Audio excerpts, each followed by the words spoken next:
நீங்கள் எல்லாம் என்ன தெரியும் நினச்சிட்டு இருப்பீங்க? ஆக்சுவலாக கொஞ்சம் சைலண்ட்டாக தான் டக்குன்னு முடிச்சு போய்டுவோம். நீங்கள் எல்லாம் என்ன தெரியும் நினச்சிட்டு இருப்பீங்க? ஏடா முத உட்காந்து ஒரு சாமியாரை கூட்டு வந்து வச்சு நம்மளை கழுத்தறுக்க போகிறான்னு தானே நினச்சிட்டு இருக்கீங்க. தயவுசெய்து ஆழ்ந்து புரிஞ்சிங்க. அப்படிலாம் கிடையாது. என் வார்த்தையின் கைபிடித்து வாருங்கள், கடற்கரைக்கு சென்று காற்று வாங்கி விட்டு வரலாம். ஆழ்ந்து புரிஞ்சிங்க. என் வார்த்தையின் கைபிடித்து வாருங்கள், கடற்கரைக்கு சென்று மெல்லிதாக காற்று வாங்கி விட்டு வரலாம். ஆரம்பமா? ஆக்சுவலாக போன வருஷமே இந்த மீட்டிங் நான் வந்தேன். சாமி ஒரு 5 நிமிஷத்தில் முடிச்சிருக்கலான்னு கேட்டதுனா டக்குன்னு முடிச்சு ஓட்டேன். இந்த மீட்டிங் எவ்வளோ கொடுக்குறாங்கன்னு தெரியல. Suddenly surprise. உள்ளே நுழையும் போது ஆக்சுவலாக நானும் ஒரு இன்ஜினியர் தான். ஒரு ஸ்கூல்லாம் போயிட்டு காலேஜில் முடிச்சுட்டு வந்தவன் தான். நானும் ஸ்கூல்லாம் போயிரு. எங்கள் ஸ்கூல்லாம் இந்த அளவுக்குலாம் ஆனுவல் டே நடத்த மாதிரி எனக்கு தெரியல. உள்ளே நுழைஞ்சு பார்த்தா அது ஆனுவல் டே மாதிரியானு எனக்கு தெரியல. The great celebration, this great festival is called a scenario. Scenario என்னன்னு உங்கள் டீச்சர்ஸை கேட்டு தெரிஞ்சுக்கிங்க. And also the harmony, it's called as the harmony, very biggest one. உள்ள நுழைஞ்சு அப்படியே அங்கே உட்காந்துருக்கும்போது அப்படியே பார்க்குறேன். ஒவ்வொரு ஸ்டூடெண்ட்டும் ஒவ்வொரு பசங்களும் பார்த்தா விஜய் மாதிரி இருக்கான். சில பேர் தட்டிக்க விஜய் மாதிரி இருக்கான் லபலம். சில பேர் அஜித் மாதிரி இருக்கான். பசங்கள்லாம் பார்த்தா அஜித் மாதிரி இருக்கான் லபலம். குட்டி குட்டி அஜித் மாதிரி இருக்கான், தனுஷ் மாதிரி இருக்கான், சிவகார்த்திகேயன் மாதிரி இருக்கான், கார்த்தி மாதிரி இருக்கான், சூர்யா மாதிரி இருக்கான். எல்லா பேரும் லட்டாக இருக்கானுங்க. குழந்தைகள்லாம் பார்த்தா ஏஞ்சல்ஸ், வானத்து தேவதைகள் மாதிரி இருக்காங்க. குழந்தைகள்லாம் வானத்து தேவதைகள் மாதிரி இருக்காங்க. என்ன நாங்கள்லாம் காலேஜ் ஸ்கூல்லலாம் படிக்கும்போது உங்களை மாதிரி ஸ்கூல்லாம் படித்து வரும்போது எங்கள் சட்டைக்கு எங்களுக்கும் எப்படி சம்மந்தமே இருக்காது. தொலைன்னு ஒரு சட்டை எடுத்து கொடுத்துருப்பாங்க வீட்டிலலாம். இந்த மாதிரி நல்ல செப்பல்லாம் கிடையாது. இந்த மாதிரி ஹேட்டெல்லாம் நான் பார்த்ததே கிடையாது. இப்போ வந்து நான் பார்க்குறேனே கூட. எப்பயும் எங்களுக்கெல்லாம் வந்து பார்த்தீங்கன்னா பர்த்டேக்கெல்லாம் ஸ்கூல் யூனிஃபார்ம் தான் தச்சே கொடுப்பாங்க. ஆனால் இப்போல்லாம் வந்து பார்த்தா எப்படி இருக்கீங்க பாருங்கள். அப்பா ஃபண்டாஸ்டிக். எனக்கெல்லாம் பொறாமையாக இருக்கும் உங்களெல்லாம் பார்த்தா. நம்மளாம் இந்த மாதிரி என்ஜாய் பண்ணலையே. தேங்க்ஸ் எஸ்டி சியோன் ஸ்கூல்ஸ்க்கு தேங்க்ஸ். சூப்பர். இது மாதிரி ஒவ்வொரு வருஷம் மேலே மேலே மேலே மேலே மேலே நிறைய பறந்துட்டே போங்க. நல்லா பார்த்துங்க. இவ்வளவு நம்ம ஃபேன்சியாக இருக்கிறதுக்கு யார் காரணம்? இவ்வளோ நம்ம ஃபேன்சியாக அழகாக இருக்கிறதுக்கு யார் காரணம்? நல்லா ஃபிட்டான ட்ரெஸ்ஸு. நான் ரெகுலர் டேஸ்லாம் உங்களுடைய ஸ்கூல் யூனிஃபார்ம் பார்த்துருக்கேன். நீங்கள் ஸ்கூல்லாம் எப்படி வரீங்கன்னு நான் பார்த்துட்ருக்கேன். நல்ல ஒரு மிலிட்ரி பேக் மாதிரி, நல்ல நோட்ஸு, நல்ல வாட்டர் பாக்கெட்டு, நல்ல வாட்டர் பாட்டிலு, நல்ல ஃபுட் பாக்கெட்டு, நல்ல ஸ்நாக்ஸ் பாக்ஸ், இதெல்லாம் கொடுத்து அனுப்புகிறாங்க அவங்களெல்லாம் ஸ்கூலுக்கு. பார்த்தீங்கன்னா வீட்டில் அப்படின்னு மெழுகுவர்த்தி மாதிரி உருகி உங்களுக்கு வேண்டி உட்காந்துருக்காங்க. ஓடா தேஞ்சிட்டு உட்காந்துருக்காங்க. உங்களை அனுப்பிச்சி விட்டுட்டு கண்ணிமைக்காமல் கனவு கண்டு கொண்டு இருக்கிறாங்க. நம்ம திருப்பி என்ன செய்ய போகிறோம்? பேரண்ட்ஸுக்கு நம்ம இப்படி நம்மளை அனுப்பிச்ச பேரண்ட்ஸுக்கு ஸ்டூடெண்ட்ஸ் உங்களுக்காக தான் பேசிகிட்டு இருக்கேன். அதில் சீஃப் கெஸ்ட்டே நீங்கள் தான் ஸ்டூடெண்ட்ஸ். உங்களை வச்சு தான் இந்த மீட்டிங்கை ஆழ்ந்து புரிஞ்சிங்க. நீங்கள் தான் ஆழ்ந்து கேட்கணும். நம்ம என்ன திருப்பி செய்ய போகிறோம்? இந்த டைட்டில் என்ன தெரியுமா? இன்னைக்கு டைட்டில் நான் பேசியிருக்க டைட்டில் வருங்கால தூண்கள். ஸ்டூடெண்ட்ஸ் ஆழ்ந்து புரிஞ்சிங்க. நீங்கள் எக்ஸாமில் எழுதுறது எழுத்து இல்லை ஸ்டூடெண்ட், எக்ஸாம் இல்லை. உங்கள் குடும்பத்தின் தலையெழுத்து எழுதி கொண்டிருக்கிறீர்கள். ஆழ்ந்து புரிஞ்சுக்கணும். நீ எக்ஸாம் எழுதுறது வெறும் எழுத்து இல்லைங்க, உங்கள் குடும்பத்துடைய தலையெழுத்து எழுதி கொண்டிருக்கிறீர்கள். ஒரு காலத்தில் ரொம்ப வருஷத்துக்கு முன்னாடி இந்த உலகமே கதர்னுச்சான். கடவுளே என்னை கவுந்து பண்ண மாட்டியா அப்படின்னு கதறும் போது தூணை பிளந்து கொண்டு கர்ஜனையுடன், சிங்க கர்ஜனுடையுடன் ஒரு கடவுள் வெளிவந்தார். அவருக்கு பேர் நரசிம்மமூர்த்தியின் பேர். அந்த நரசிம்மமூர்த்தியாகத்தான் குழந்தைகள் நான் உங்களை பார்த்து பேசிக் கொண்டிருக்கிறேன். நீங்கள் தான் உங்கள் குடும்பத்தின் தலையெழுத்தையே மாற்றி எழுத போகிறீர்கள். குடும்பத்தின் எக்கனாமி சிஸ்டத்தையே புரட்டி போடக்கூடிய புக்லைன் நீங்கள் தான். ஆழ்ந்து புரிஞ்சு. அது என்ன சாமி பண்ணுறது? அது என்ன பண்ணுறது? எப்படி புரட்டி போடுறது? நிறைய படிக்கக்கூடாதுங்க. என்ன பண்ணணும்? அப்படி குடும்பத்துடைய எக்கனாமி சிஸ்டத்தை புரட்டி போடுறோம்னா முதல்ல என்ன பண்ணணும்னா நிறைய படிக்கவே கூடாது. எல்லாம் இப்போ தான் பிள்ளைங்களாம் ஜாலியாக இருக்குது, படிக்கக்கூடாது. என்ன பண்ணணும்? நிறைய படிக்கக்கூடாது. என்ன பண்ணணும்? நிறைவாக படிக்கணும். நிறைய படிக்கிறது நிறைய இருக்கு, நிறைய படிக்கக்கூடாது. படிப்பதை நிறைவாக படிக்க வேண்டும், ஆழ்ந்து படிக்க வேண்டும். இந்த ஆழ்ந்து நிறைவாக படிக்கிறதுனால என்ன தெரியுமா உங்களுக்கு கிடைக்குது? Qualification. Not only the qualification, quantification ஒன்று இருக்கு.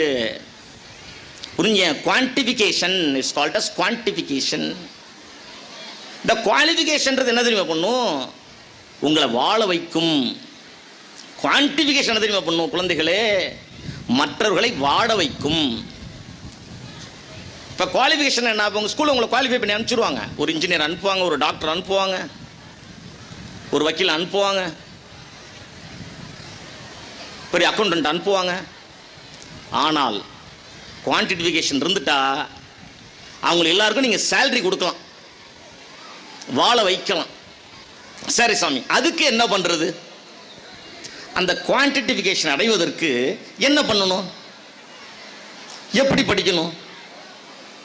எப்படி படிக்கணும்? எப்படி படிக்கணும்? நல்லா தெரிஞ்சு கொள்ளுங்க. குறைஞ்சபட்ச அறிவியல் திறன் ஆற்றல் இருந்தால் போதும். ஒரு சின்ன கதை ஒன்று பாருங்களேன். நம்மளுக்கு தெரியுதோ தெரியலையோ, நம்மளை நம்ம அறிவாளி நம்மளை நம்மளே டிசைட் பண்ணிட்டோம்னா நம்மளை அறியாமே படிச்சிருவோம். நம்மளை நம்மளே படிச்சிருவோம். எப்படின்னா, ஒரு முறை அக்பர் த கிரேட், அக்பர்ன்றவர் தெரியல உங்கள் எல்லாருக்கும்? அக்பர்ன்றவர் தெரியும். அவர்கிட்ட பீர்பால்னு ஒருத்தர் இருந்தார். அக்பர் பீர்பால் உங்கள் எல்லாருக்குமே தெரியும். ஒரு நாள் அக்பர் பீர்பாலை கூப்பிட்டு சொன்னாராம், பீர்பால், நம்ம நாட்டிலேயே மிகச்சிறந்த அறிவாளி எங்கே இருக்கிறான் உனக்கு தெரியுமா? ஒரு மாதம் டைம் கொடுங்க பாதுஷா, ஒரு மாதம் டைம் கொடுங்க. அதுக்கு போக்குறதுக்குரிய செலவெல்லாம் கையில் கொடுத்துட்டிங்கன்னா நான் போய் தெரிஞ்சுக்கிட்டு வந்துடுவேன். ரைட், இந்த அவ்வளோ வச்சுக்கடா, போயிட்டான். ஒரு மாதம் கழித்து திருப்பி வந்தான். பேரரசரே பாதுஷா அக்பர், இன்ஷா அல்லா, இன்ஷா அல்லா, எல்லாத்துலையும் தேடி பார்த்துட்டேன். என்ன தேடி பார்த்தேன்? மிகச்சிறந்த அறிவாளி யாருன்னு தேடி பார்த்துட்டேன். யாருன்னு கண்டுபிடிச்சிட்டேன். யாரு? நான் தான். அது நீயா? உடனே இந்த சபையில் உள்ளவங்களாம் கடுப்பாயிட்டாங்க. என்ன அக்பர் இப்படி சொல்கிறான்? இல்லை இல்லை இல்லை, அவன் எது சொன்னாலும் ஏதோ ஒரு அறிவியல் உண்மை இருக்கும். சரி ரைட்டு பீர்பால், விட்டுரு. நம்ம தேசத்திலே படும் முட்டாள் யார்? ஒரு மாதம் டைம் கொடுங்க. அக்பர் த கிரேட், ஒரு மாதம் டைம் கொடுங்க. சரி ரைட், போயிட்டான். ஒரு மாதம் கழித்து திருப்பி வந்தான். அக்பர் கேட்டார், சபையில் இருந்தார், எல்லாம் பெரிய சபை. பீர்பால், நம்ம தேசத்திலேயே படும் முட்டாள் யாருன்னு கண்டுபிடிச்சிட்டியா? என்ன சார்? என்ன பீர்பால் சார், நம்ம தேசத்திலே படும் முட்டாள் யாருன்றதை கண்டுபிடிச்சிட்டியா அப்படின்னாங்க. கண்டுபிடிச்சிட்டேன். யார் அப்படின்னாங்க. தனியாக வந்தீங்கன்னா சொல்கிறேன்னா. நான் தனியாக கூப்பிட்டு போனாங்க. சொல்லு, நம்ம தேசத்திலே மிகச்சிறந்த அடிமுட்டாள் யார்? நீங்கள் தான் அக்பர்ன்ட்டான் பட்டாருன்னு. டக்குன்னு கத்தி எடுக்கப்படாது, கொஞ்சம் நிப்பாட்டுங்க. நீங்கள் எவ்வளோ பெரிய ஆள். பாபருக்கு அப்புறம் ஹுமாயூன் ஹுமாயூனுடைய பையன். நீங்கள் நம்ம நாட்டிலே மிகச்சிறந்த புத்திசாலி யாருன்னா நானும் சொல்கிறேன். ஒரு மாதம் கழிச்சு அதை ஒத்துக்கிட்டு திருப்பி யாரா முட்டாள்னு கேட்டிங்களே, உங்களை விட யார் அக்பர் முட்டா? உங்களை என்ன நீங்கள் என்ன இதுலேருந்து என்ன நான் சொல்கிறேன் நீ அப்படின்னாங்க. நான் என்னை அறிவாளிக நினைத்து கொண்டிருக்கிறேன், ஆகையால் நீங்கள் முட்டாளலாம். டியர் ஸ்டூடெண்ட்ஸ், நீங்கள் அப்படி தான் உங்களை நினச்சிக்கணும். இந்த உலகத்திலே மிகச்சிறந்த அறிவாளி நீங்கள் மட்டும்தான். மற்றவர்களை பற்றி உங்களுக்கு கவலையே கிடையாது. ஆழ்ந்து புரிஞ்சுக்கணும், கவலையே கிடையாது. இந்த மாதிரி நடைபோடும் போது 10 நிமிஷம் டைம் எனக்கு வந்துச்சு, 10 நிமிஷத்தில் முடிச்சிருங்கன்னு. அடுத்த மாதிரி கொஞ்சம் அதிகமாக டைம் கொடுத்துங்க Sujin. Right, okay, all the best, God bless you. சாமி, இந்த மாதிரி படும் முயற்சி எடுக்கும் பொழுதும் படும் பலத்துடன் செயலாற்றி கொண்டிருக்கும் பொழுதும் எங்களுக்கு தடைகள் வந்து கொண்டே இருக்கிறதே. எங்களுடைய இலக்கை நாங்கள் அடையவே முடியவில்லையே, எங்கள் லட்சியத்தை கண்கொண்டு பார்க்கவே முடியலை என்று கதற தோன்றுகிறதா? இதே போல் ஒரு 2000 ஆண்டுகளுக்கு முன் ஒருவர் தோன்றினார். அவருக்கும் இதுபோல தடைகள் வந்து கொண்டே இருந்தது. மீண்டும் மீண்டும் மீண்டும் மீண்டும் எழுந்தார். அதுபோல எழுங்கள். எப்படி தெரியுமா? ஏறக்குறைய, கொஞ்சம் அமைதியாக கேட்டிங்கன்னா முடிச்சுடும், 1/2 மணி நேரம் ஆக்கி விட்டுருவோம். ஏறக்குறைய 2000 ஆண்டுகளுக்கு முன் ஒரு வால் நட்சத்திரம் தோன்றியது. கூடவே ஒரு குழந்தையும் தோன்றியது. வால் நட்சத்திரம் அல்லவா? அதுபோல் தான் அந்த குழந்தையும் இருந்தது. துருதுருவென்று அவசர செய்தி ஏரோது மன்னனுக்கு, ஆள பிறந்தவர் வந்து விட்டார் என்று ஆணையிட்டு விட்டான். அத்தனை குழந்தையும் கொன்றுவிடச் சொல்லி தப்பித்து விட்டது அந்த குழந்தை. That is called of Jesus. நாம் சிறு வயதில் இதுபோல் விளையாடி கொண்டிருப்போம் அல்லவா? சிறு வயதில் போலீஸ் திருடன் விளையாட்டு விளையாடி இருக்கிறீர்கள் அல்லவா நீங்கள்? அதுபோல அந்த குழந்தையும் விளையாடி இருக்கிறது. ஆனால் பாவம் அதுக்கு ஒளிந்து கொள்ளவே தெரியாதாம். ஆனால் பாவம் அதுக்கு ஒளிந்து கொள்ளவே தெரியாதாம். கதறுமாம், கத்துமாம், நான் இங்கே தான் இருக்கிறேன், என்னை கண்டுபிடியுங்கள், நான் இங்கே தான் இருக்கிறேன், என்னை கண்டுபிடியுங்கள், என்னை வந்தடையுங்கள். ஆனால் பாருங்கள், அவர்தான் போலீஸ். அவரை தவறாக தேடிய அத்தனை பேரும் திருடன். அவர்தான் போலீஸ். அவரை தவறாக தேடிய அத்தனை பேரும் திருடன். இடையில் என்ன நடந்ததோ, வாலிபம் அடைந்த பிறகு மீண்டும் வந்தார்.